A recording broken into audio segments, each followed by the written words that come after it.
नाज़िर मीरपुरठठोरो में हेस्को जी ज़्यादतियुनि ख़िलाफ़ Sheeran Sujawal Hyderabad road ते एहतजाजी मुज़ाहिरो करे धरणो हयो आहे। उन हवाले सां ॾिसूं था करीमदाद चांडियो जी ही रिपोर्ट। जी नाज़रीन, जीअं त दड़े जी शहर जी मुख़्तलिफ़ जेके इलाइक़ा आहिनि उन्हनि जी जेको हिकु हफ़्ते खां जेका बिजली हेस्को वारनि मुख़्तलिफ़ सबब ॼाणे बंदि करे छॾी आहे। हिते दड़े जा माण्हू जेके सख़्तु परेशान थी रोडनि ते निकिरी रहिया आहिनि।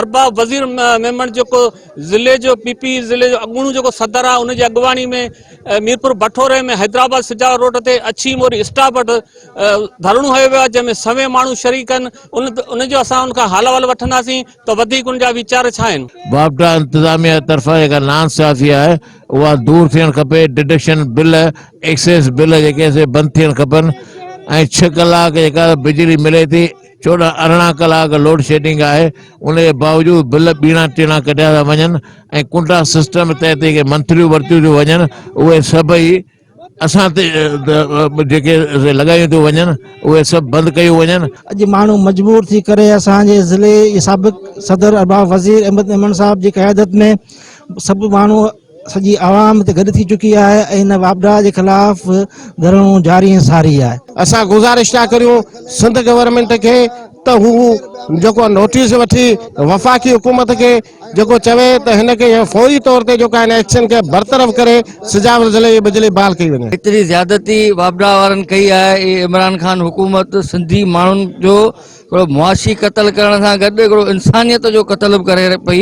एतिरा लखे रुपया वापडा खे बिजली जी मद में हितां जा माण्हू बिलनि जे ज़रिए पियारीनि था। उन बावजूदि ॼाणी वाणी हिकिड़ी साज़िश करे सिंध जे माण्हुनि खे इंतकामी कार्रवाई जो निशानो बनायो पियो वञे। एतिरो ज़ुल्म कयो आहे जो अॼु केतिरा ॾींहं गुज़री चुका आहिनि ऐं असांजी बिजली बंदि करे वेठा आहिनि।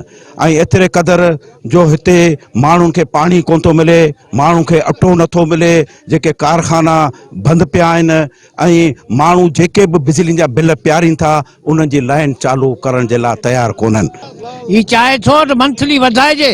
कांतरनि जे ॻोठ वारनि खां 1 लख रुपया पर्सनल घुरिया आहिनि, मूंखे लख रुपया ॾियो त मां जी बिजली बहाल करियां। हीअ अहिड़े क़िस्म जो माण्हू आहे, चाहे थो त मूंखे माण्हू पैसा ॾियनि। मंथली त संदसि माण्हू था वठी वञनि न।